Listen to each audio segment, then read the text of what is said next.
大家今個禮拜出街嘅時候有冇望多兩眼個天呢？因為喺啱啱過去嘅11號就有嚿1300磅嘅太空垃圾喺正我哋頭頂直衝落嚟。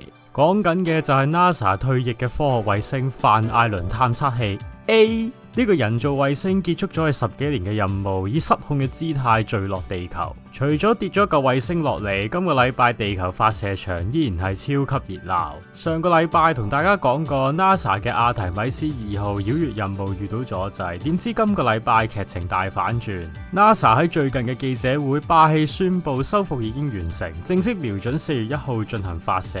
人類相隔半個世紀，終於又要飛返月球。另外啊，大魔王 SpaceX 亦都冇停過手，佢哋史上最強嘅星艦推進器 Booster 19已經推上發射台，進行緊各種極限嘅測試。仲有中國神舟 E11號太空人，亦都喺16號順利完成第2次出艙任務。今集嘅資訊量一樣咁大啊！我哋即刻為大家逐一拆解今個禮拜太空局勢。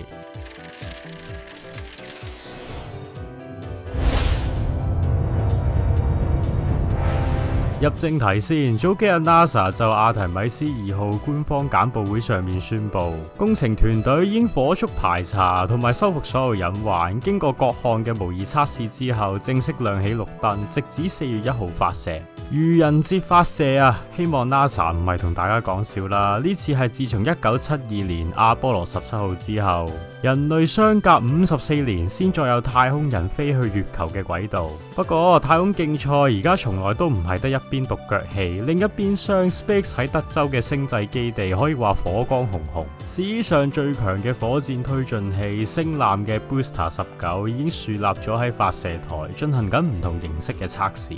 大家要知道 NASA 雖然用緊自己嘅火箭飛去月球，但係未來嘅阿提米斯3號降落月球表面嗰陣，係需要依靠 Space 嘅星艦做登月艙，所以 Space 而家進行嘅每一次測試都係直接決定緊人類未來幾時可以重新踩上月球表面。講完美國兩大巨頭，我哋將鏡頭拉翻去亞洲。今個禮拜中國航天工程亦有新進展，就喺3月16號，神舟 E11號順利完成佢哋第2次出艙活動。今次嘅太空漫遊歷時幾個鐘，太空人喺空間站機械臂嘅配合之下，完成咗艙外設施檢查同埋科學設備嘅安裝。由太空站嘅日常營運去到重新載人登陸月球嘅倒數，今年嘅太空發展節奏真係快到一個點啊！每個禮拜都有新突破。